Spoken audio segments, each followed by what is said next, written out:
by Joe and Theo. Hello, everybody, and welcome to yet another episode of the Uncut Podcast. First and foremost, let me just first say both me and Joseph are terribly sorry for not being very up to date with our timings and releasing of our new podcast episodes.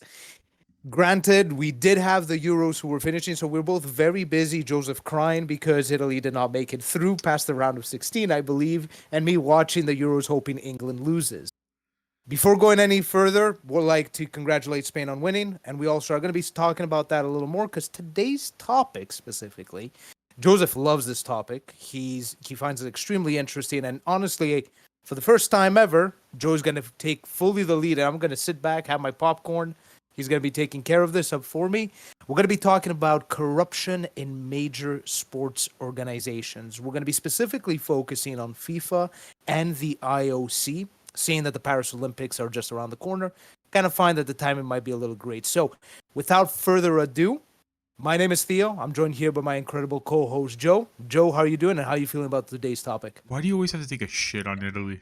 Like we weren't a very good team, and I have to hear it every single time from you, and it's kind of annoying. I have to hear it when we fail at soccer, football. I hate it. I have to hear it when Ferrari fucks up like they consistently do, but it's kind of the world we live in.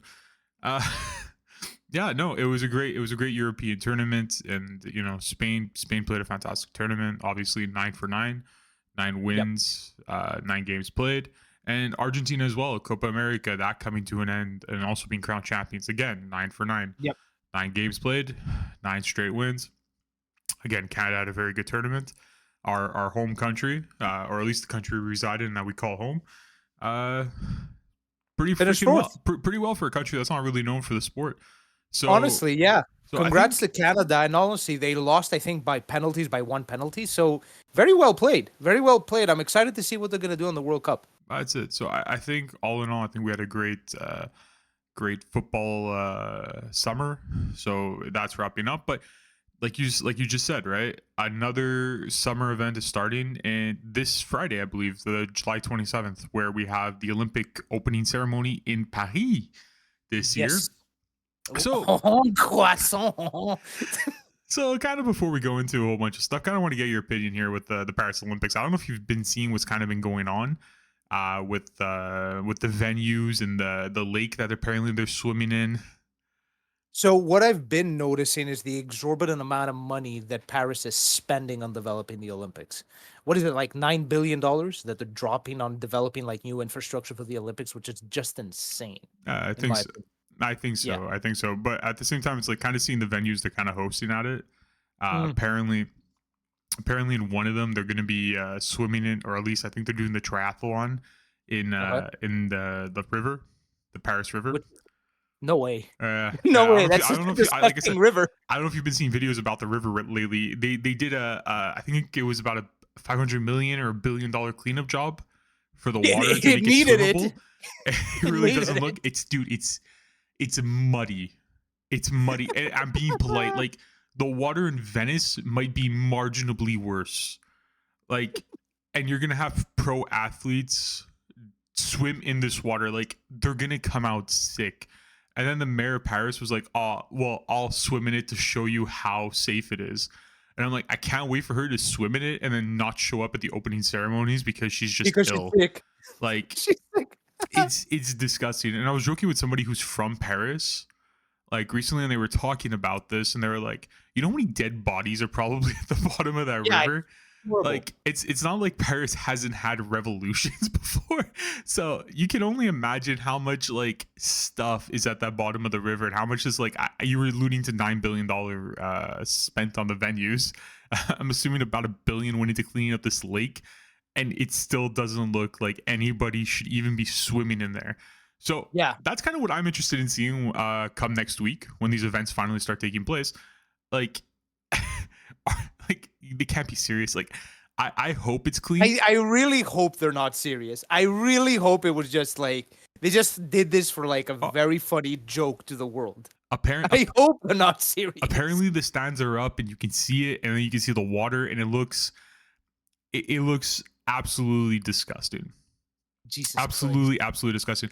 And I know when me and you went to Greece and we walked and we were going around Corfu and we were in the old Corfu village, or the port of Corfu rather, the water was crystal clear That and was you could Hanya, Hanya. by the way. There you go. Tells you Different island. tells you my memory right there. No, it's because me and you have been speaking a lot off camera with Corfu and stuff like that. But Yeah. Hanya, and I remember when we first got there, being able to look straight into the bottom of the water for how crystal clear it was. And even then, I told you that this water isn't that clean because there's actually boats coming in and out of this little port, Yeah, right? which we were seeing. But so you can only imagine how dirty this lake is. So it's going to be interesting to see over the next couple days and how this plays out. But yeah, it's Olympic fever. I have it. That's the whole reason why we're doing this podcast.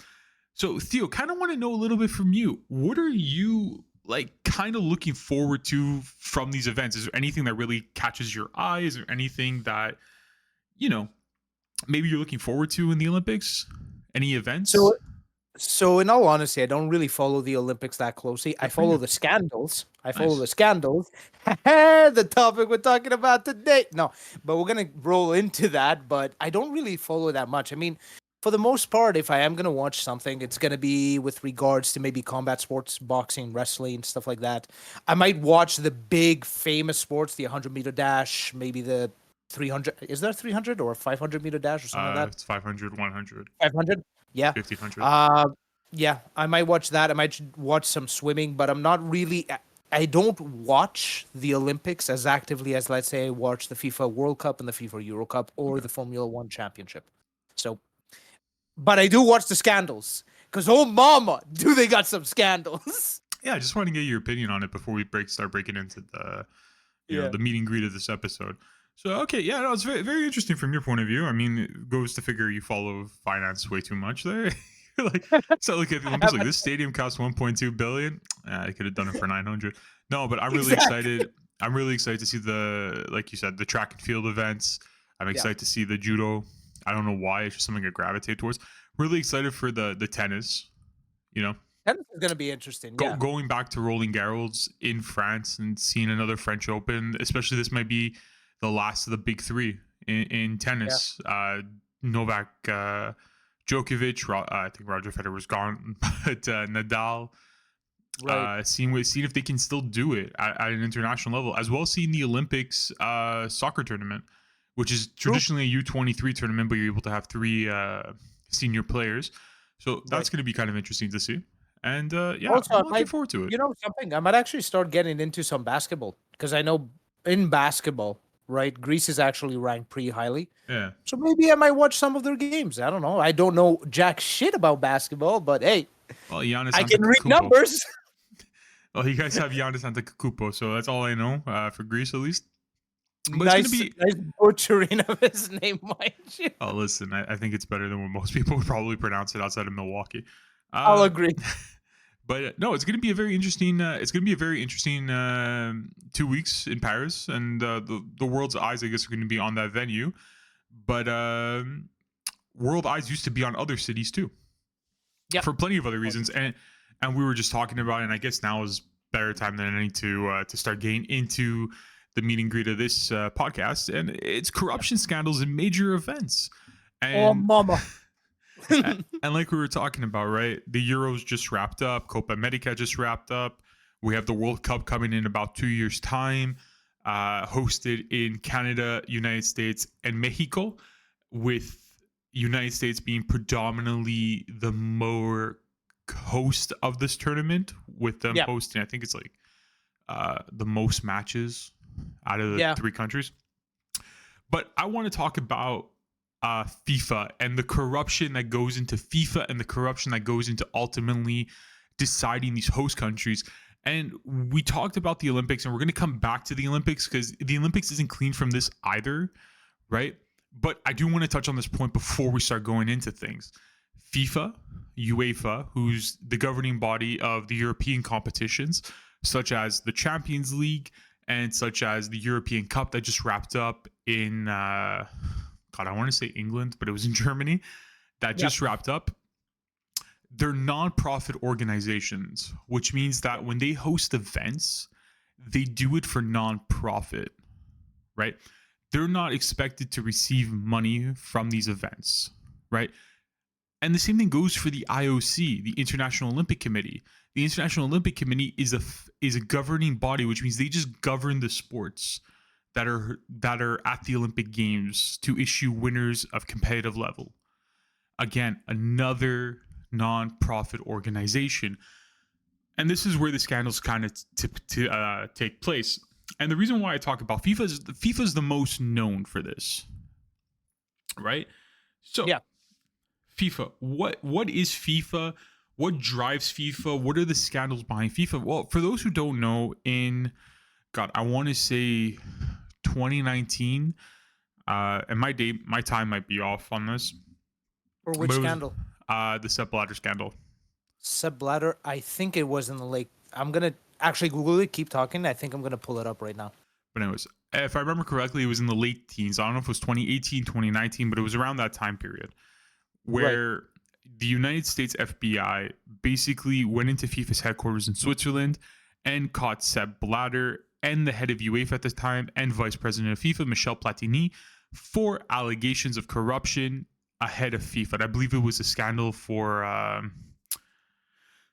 I remember the scandal. Yeah. I don't remember the date. It was essentially what they caught Sepp Blatter for, and Platini, Michel Platini, was that Blatter funneled 2 million euros from FIFA's kind of basket of money, its bank accounts, into Platini's private accounts.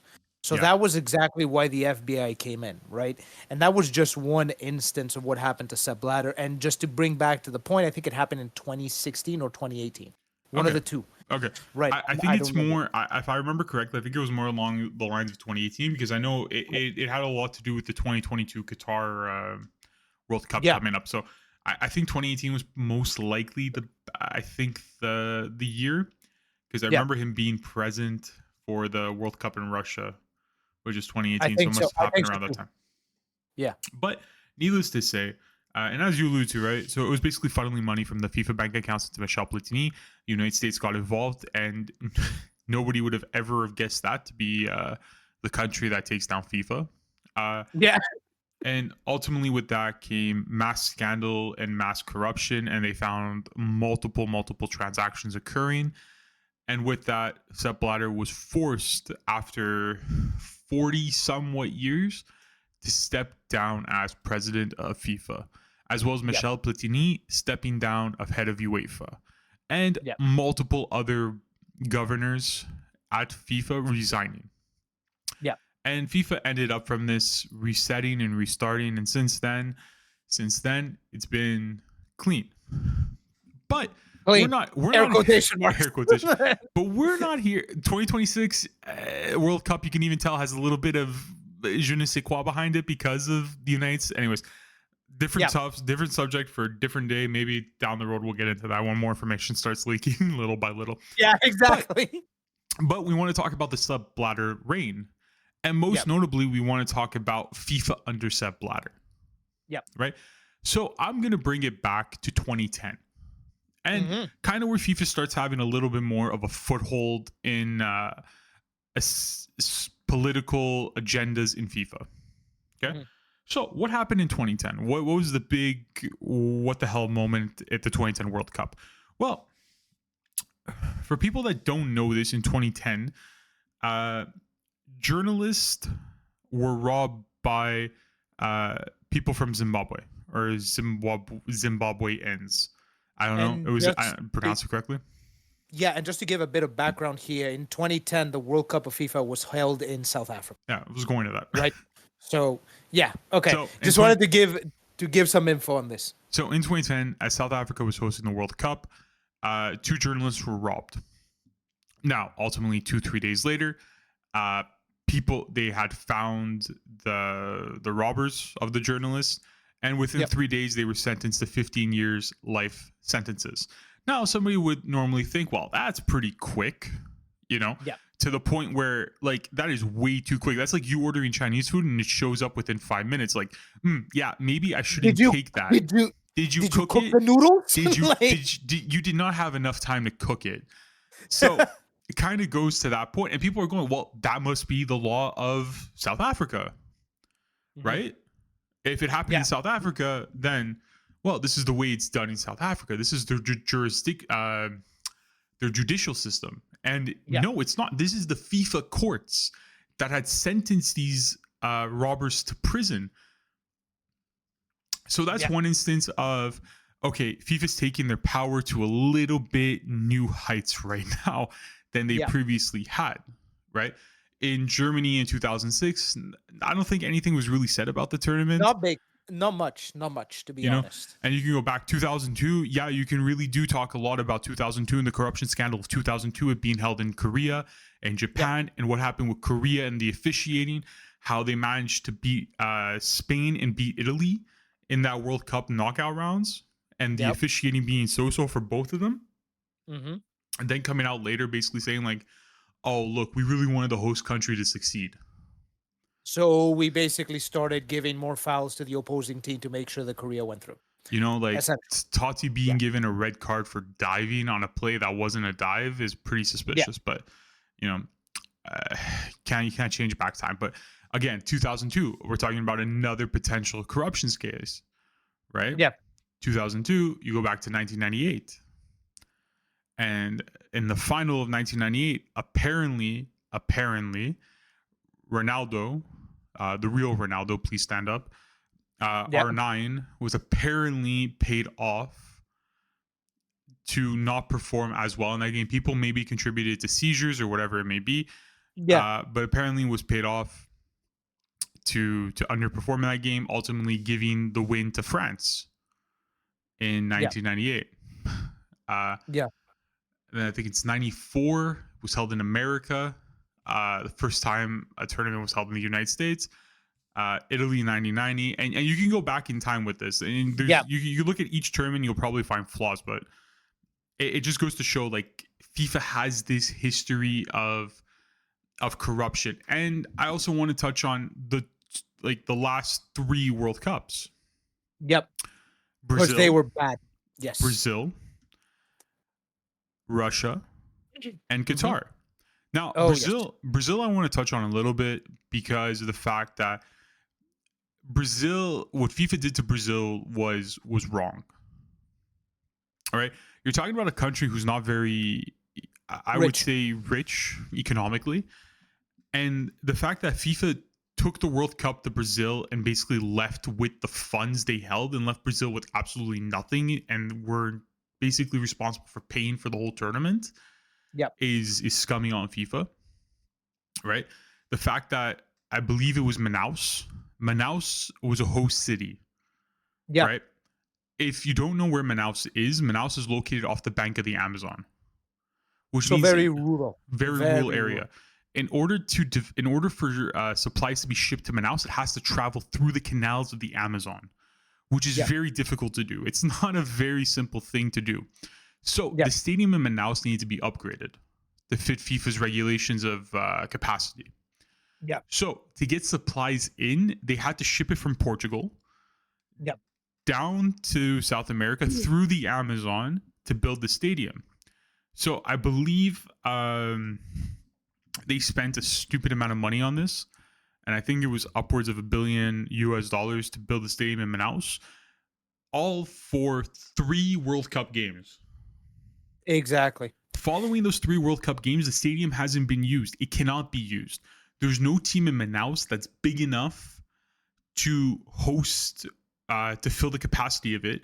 The Brazilian national team doesn't play there. They play more in Sao Paulo, where it's more accessible for many people to attend.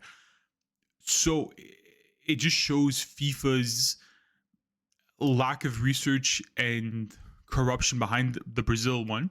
Not to mention them imposing regulations upon Brazil with beer, because who's the biggest sponsor of the World Cup? Not now, but maybe a couple of years ago was... In the past, Budweiser. Budweiser. You can even look at today, it's probably Heineken. It is, or Heineken, or some other major alcoholic beverage. If you want to look at it that way, right? Brazil has a law, or had a law, basically not allowing people at major venues like this to drink after dark, after 7 p.m., because it's fearful for their lives. Because people get aggravated and agitated and stuff happens. Fights break out. People can lose their lives. Brazil, doing the reasonable thing, banned alcohol. And there was a video of Michel Platini when he was asked the question, hey, do you respect these laws? And his response was the most French thing in the world. He goes, I'm sorry about your laws, but this is a non-discussion for us. There Yeah. will be beer at the stadiums. It's mandatory. Yeah. There's no rules to it. But just imagine I'm saying that with a very French accent. Yeah. Oh no, beer is going to be there in the stadium. So again, sorry to all the French who listen to us. That was horrible. And Brazil could have said no, but if they said no, then the odds are they were probably going to lose that World Cup. Exactly. And when you're already investing money into it, it's hard to say no at that point. So here's the thing, and I want to touch on this before we move on to any other of the World Cups. The Brazil World Cup was not only kind of shining the light on FIFA's power over a country, for example, the beer situation that I just explained, but also the crooked politics of the impoverished countries in which FIFA sometimes goes to and hosts these major tournaments. I get it, the Euro is governed by UEFA, but for the global thing, for the World Cup, FIFA runs it, right? So, and there's a lot of things to speak here about the Brazilian government, right? So, obviously, like you alluded to, you correctly said it, it's like Brazil could have turned around and said, hey, man, this is too expensive. We can't afford it. We're a poor country. There's no way we can do this. Because FIFA has certain requirements and demands with regards to the value of the stadiums, with regards to how the stadiums are built, how much capacity they have, safety measures, all of that, all those things, right? The thing is, the stadiums that Brazil had before they got the rights to have the World Cup, to host the World Cup, were not up to standard. So think about this. You're an organization who has certain requirements for the stadiums for people to play. There's a country saying they want to host your event but doesn't have the infrastructure.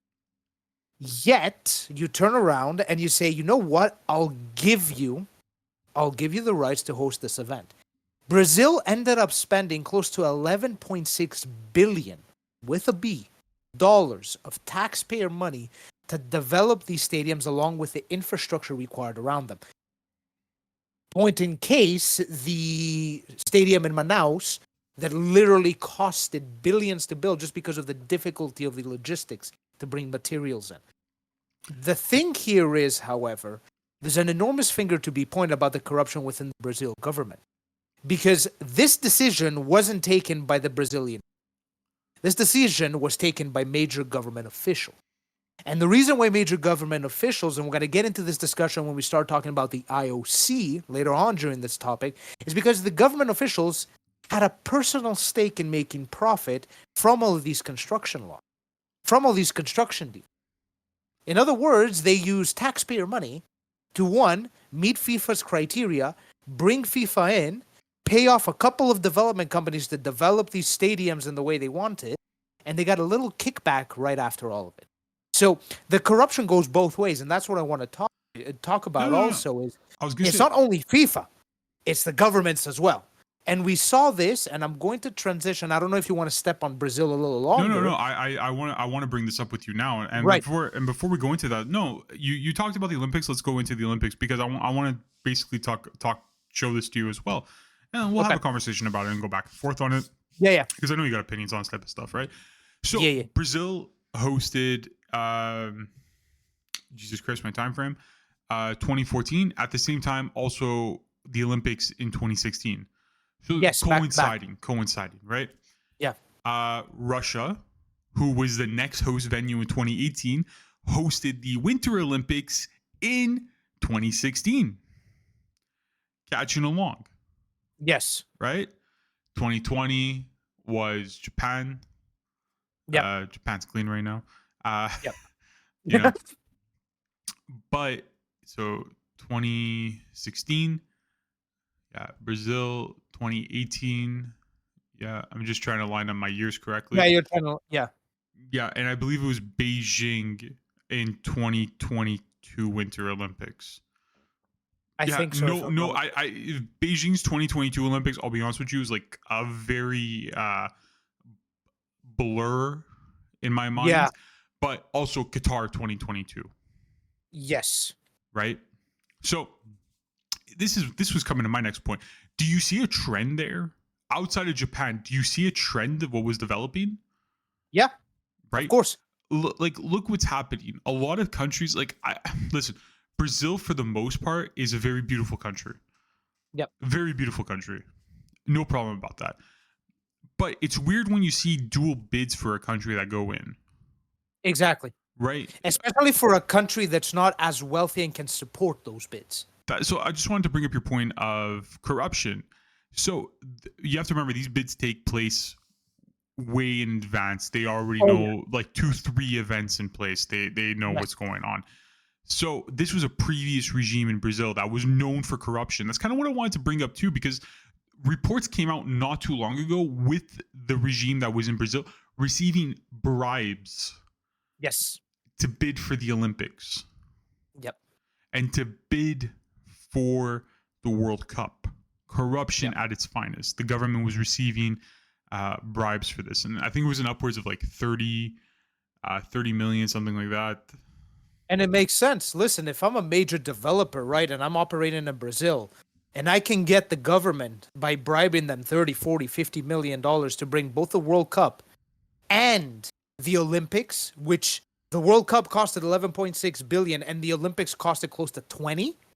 My God, my development revenue is going to skyrocket. And also, all of that money ain't coming out of my pocket. It's coming out of taxpayer money. Yeah, and Brazil lost money on that. It's not like Brazil made revenue from either of those tournaments. They lost revenue from both of those tournaments.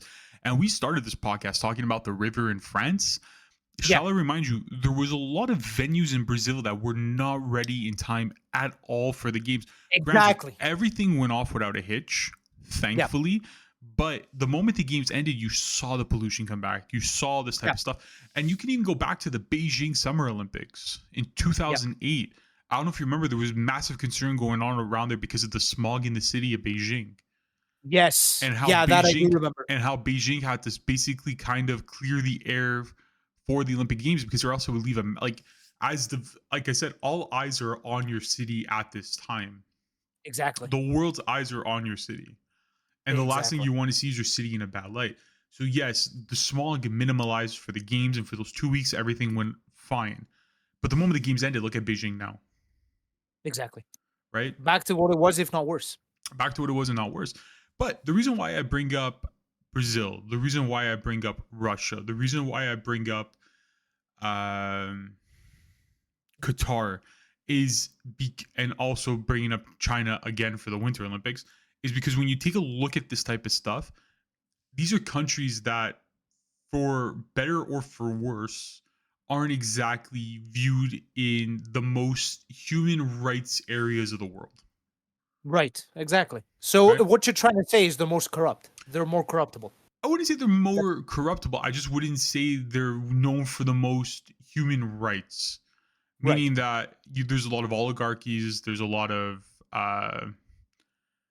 I'm not going to use dictatorship in the case of China, but a lot of censorship in the case of China and Russia. We can talk about that. We can talk about the fact that Russia built an entire city to host the Olympics in Sochi. And which costed $51 billion, mind you. Right. And the reason, and you can look at Qatar, and Qatar built entire cities for the World Cup because it was just desert. Yeah. And granted, they did it 2 separate ways.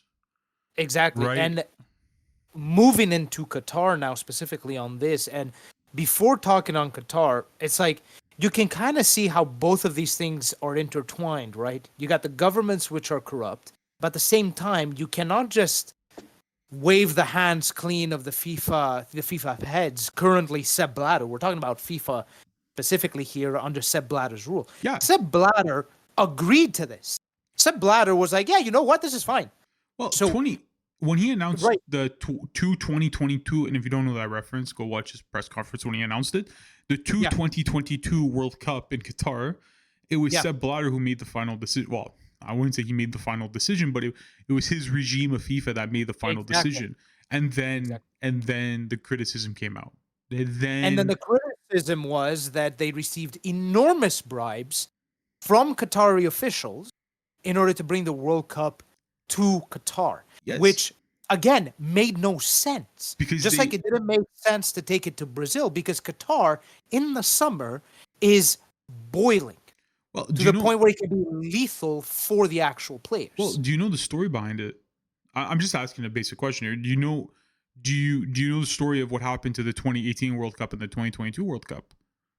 No. Okay. Do enlighten me. So we're talking about the FBI allegations, right? And why they even started. FIFA decided to announce at the same time the 2018 and 2022 World Cup locations. Usually they only do one. Yeah. Right. We know where the next World Cup's going to be, and we know it's in United States, and we know it's in Canada, but we still don't know where 2030 World Cup is going to be. We have an idea of where it's going to be, but nothing's been announced yet. Yeah. Right? In the case of this one, both Russia and Qatar were announced on the same day. They did the bidding for the 2018 World Cup, and they did the bidding for the 2022 World Cup. 2018, people understood because only a European country could have really hosted it at that time, because FIFA, for their credit, they tend to go by continents.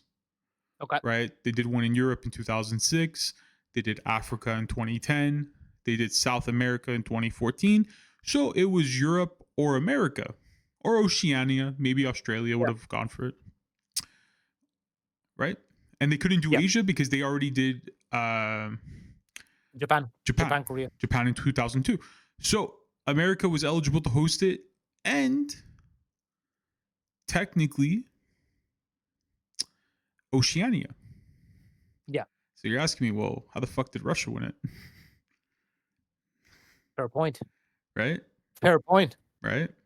Yeah. So ideally it was supposed to go to the United States in 2018. Yeah. That was the rumor. The United States put a bid forward. They were rejected. Russia won it. I guess Russia technically falls under Asia, so they kind of qualified through that metric. Yeah. And they hosted it. Okay, 2022 comes along. All right, well, the United States bids again. This is our plan. This is what we want to do. Maybe a joint one with Mexico. Yeah. All of a sudden it goes to Qatar. Not Saudi Arabia, where you kind of go like, oh, well, Saudi Arabia kind of has venues already in place and they have cities.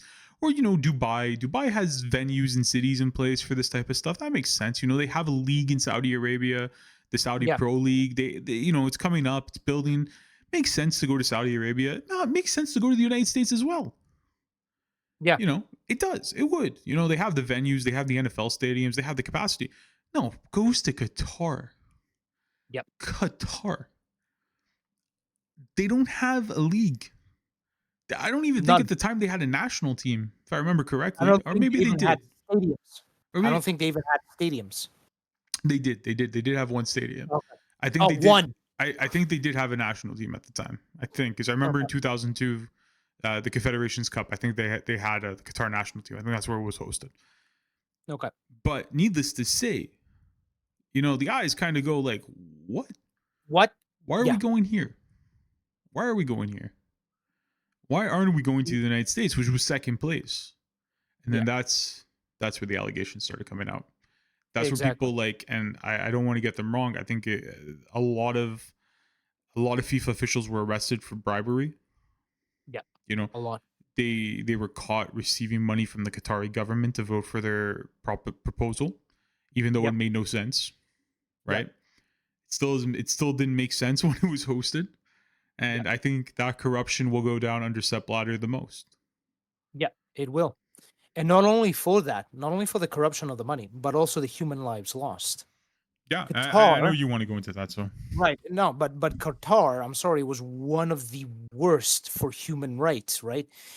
CNN itself, right? And again, CNN kind of downplays it a bit, estimates that about 400 to 500 migrants died in the building of those stadiums. The Guardian, which is another major, news outlet, granted we don't know how accurate, says that over 6,500 migrants died. And here's why. Qatar doesn't have really the same laws for construction and safety as, let's say, the US has or Canada has. What they did is they brought refugees, essentially, from India, from Pakistan, from all of these countries, and told them, you're going to build these stadiums, and we don't care how many of you die while in the heat, in dangerous conditions, without the right safety gear. And guess what FIFA did? FIFA said absolutely nothing. because they got some fat grants, some fat money coming in right into Sepp Blatter's pretty little pockets to take it to Qatar, right? And I think the estimates were insane. I think there was a graph where the Qatar World Cup costed $180 billion, or some mad amount like that.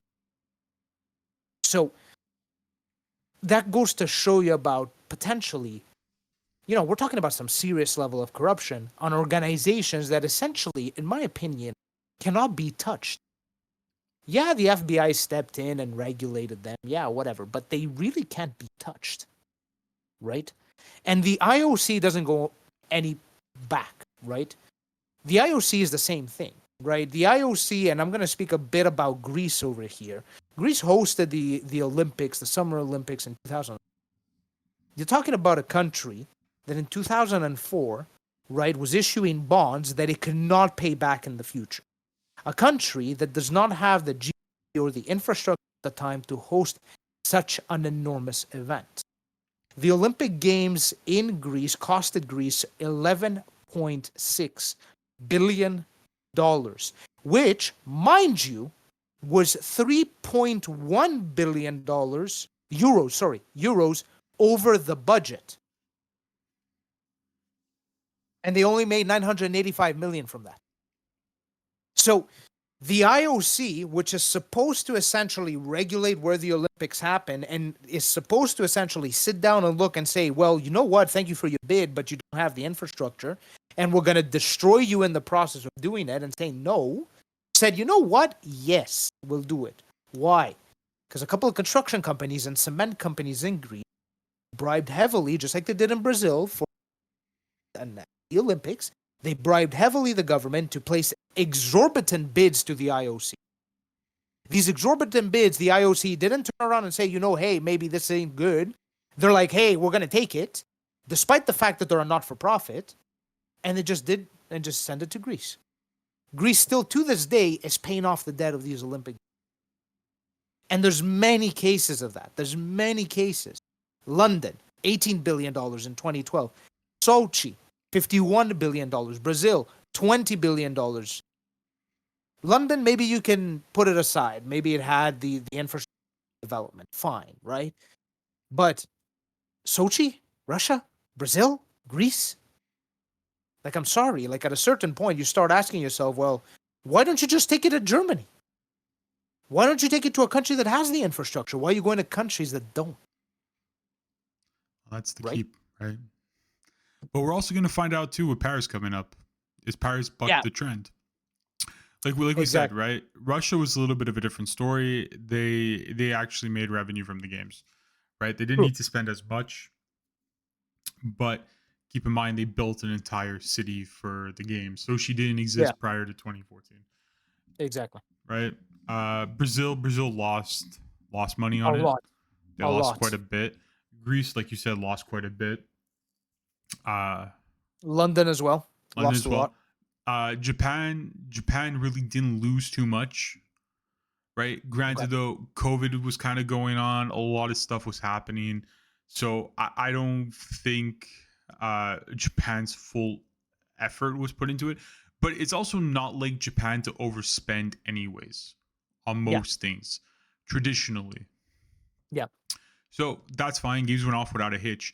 Beijing, another example of not losing too much. But again, we're talking about countries that are not exactly known for their human rights laws. So that's kind of something I wanted to talk about, because I remember, like, especially with the IOC, they tend to go to a lot of places where there is a lot of this debate if they should or shouldn't go. Yeah. Right? A lot of debate behind it. When you look at Beijing, when they went there for the Winter Olympics, you can make the argument Brazil when they went there in 2016, when they went to Sochi, when they went to China again in 2008. Yeah. They tend to go to these locations where, whether it's through bribery or just through sheer money being given to them, they're tending to go more and more to locations that I guess, aren't viewed in the best light across the globe. Exactly. Right. Exactly. And 100%. I remember having this discussion. I think it was in like the 6th grade when the 2008 Olympics was going on or something like that, like 5th grade or whatever it was. And I remember the reason for this is because a lot of these countries view the Olympics as something where they can show the world truly who they are, kind of like the Expo does. You know, Mm-hmm. I don't know if you pay attention to where the Expo gets held. I know the last one No. was in Dubai in 2022. It's like a year-long event and shit. Okay. But it's really 2-year-long event. I don't know. And generally, Okay. it's like a year-long event, and the host country gets to show the world, and they open the doors to the world, and they host different types of things like science crap and all this type of stuff. It's really cool if you guys ever take a look into it. But it's kind of what it was. So for 2 weeks, you open up your doors to the world. Yeah. You do, and you basically invite the world into your country. Yeah. And all eyes are on you, how you act, how you conduct yourself, what's going on, is it clean, is it dirty, etc. How's your political agenda, like all these type of stuff kind of gets a higher volume of light shined upon you, and how Yes. you act is really going to determine how the world views you. So why did they go to China? Right. Well, China wants to show the world, no, for tourism, like it's good to come here, it's safe to come here. And the Olympics did that for China. Same thing with Brazil. I don't know if you remember Brazil with the favelas and all this type of stuff, and the dangers of the gangs and all this type of stuff with the gangs, the drugs, and all this type of stuff. So why was it held in Sao Paulo, Brazil? One of the more God, my words are all mixed up. But one of the more recognizable drug areas of Brazil. Hey, we're opening our doors. Come in. See how safe Brazil is. It's fantastic. Did you hear anything in 2 weeks in Brazil? Did anybody die? Were there any shootings? Anything like that? No. Right? Exactly. Russia. Well, Putin is in charge. He controls. He's like a puppet on the string. Everybody answers to him. It's an oligarchy. The rich all go to him, or we'll make you disappear. Oh, we'll open the world. Come into Russia. Come see how we really are for 2 weeks in Sochi. Yeah. Then what happened 2 years later? He goes and invades Ukraine. Crimea. Yeah. There you go. Right. So that's my opinion. I don't think there's as much bribery that goes on in the IOC compared to FIFA. Nonetheless, there still is bribery and there still is personal agendas, clearly, as I've just illustrated. Yeah. But yeah, it's interesting. It's interesting and it's unfortunate, right? Because these are sports and events that are seen by a lot of people and influence a lot of people. And unfortunately, the people who control these organizations, it's that old famous saying, absolute power corrupts absolute, right? And we saw it with Sepp Blatter. That's it. And that's what we're seeing here. And it's unfortunate because a lot of sports, especially for FIFA, they're your childhood. They're my childhood. They're your childhood. I play the FIFA video games. Although they're shit, EA, I keep playing them, right? It's unfortunate to see. But it's the way the world works. And the unfortunate thing is that the people who live in these countries, right, that do end up taking the burden of having to pay off these exorbitant amounts for hosting these events, or one, don't do anything about it, or two, can't do anything about it because they're too weakened. And that's what's really the unfortunate thing, because you'd never see this in the United States.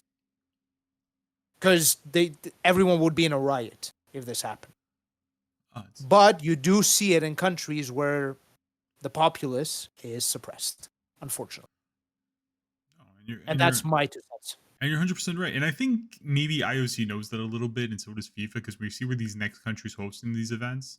It's a little bit different, right? You have Paris. I don't think they've announced where 2030 is going to be. Yeah. Do a quick Google check. Well, look, I mean, I wouldn't expect anything different. I mean, after the spotlight that's been put on FIFA and the IOC about what they've been doing, more so FIFA than the IOC, to be completely frank, I'm not surprised that FIFA is going like, okay, yeah, we're going to give it to the...